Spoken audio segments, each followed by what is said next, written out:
पत्र आहे 8 डिसेंबर 2025चे.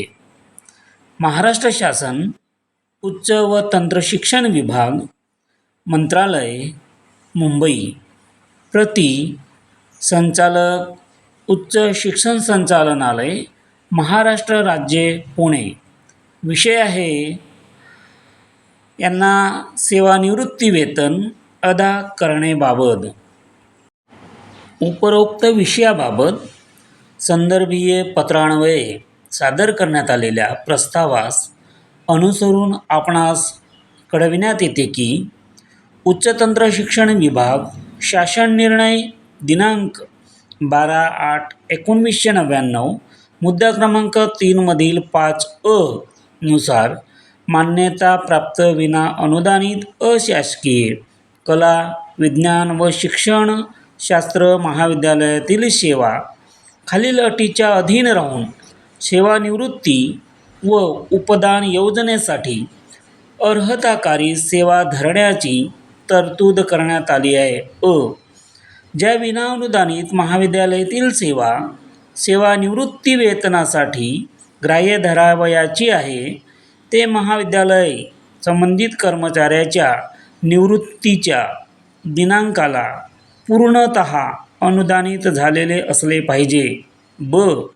संबंधित महाविद्यालयास शिक्षण विभागाच्या अथवा विद्यापीठाच्या सक्षम प्राधिकाऱ्याने मान्यता प्रदान केलेली असावी. शिक्षकाने अशा महाविद्यालयातील सेवेच्या कालावधीतील अंशदायी भविष्य निर्वाह निधीच्या व्यवस्थापनाच्या हिश्श्याची रक्कम व्याजासहित शासकीय कोषागारात जमा करणे आवश्यक राहील. कार्यरत असलेले कला वाणिज्य आणि विज्ञान महाविद्यालय या महाविद्यालयातील संचालक उच्च शिक्षण पुणे यांच्या दिनांक 29/4/2004 आदेशान्वये सन 2003-04 पासून 25% दिनांक 8/2/2006 आदेशान्वये सन 2004-05 पासून 50% दिनांक 31/10/2006 आदेशान्वये 2005 ते 2006 पासून 75% व 2006 ते 2007 पासून 100% अनुदानावर आलेले आहे. अशा प्रकारे यांच्या सेवानिवृत्तीवेळी सदर महाविद्यालय 100% अनुदानावर होते.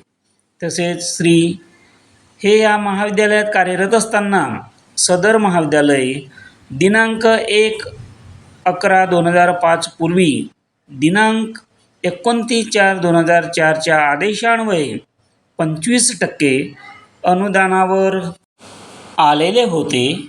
म्हणजेच दिनांक 1 नोव्हेंबर 2005 पूर्वी सदर महाविद्यालय अंशतः अनुदानावर होते.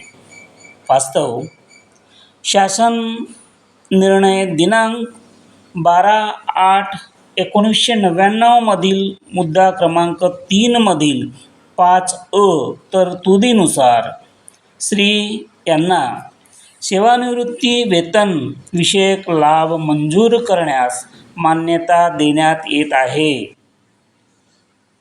कक्ष अधिकारी महाराष्ट्र शासन. वरील पत्रानुसार आपल्याला सुद्धा जुनी पेन्शन नक्कीच मिळू शकते. यावर सर्वांनी आपापली मते नोंदवावीत, कॉमेंट्स करावेत ही सर्व पेन्शनग्रस्त बांधवांना नम्र विनंती. धन्यवाद.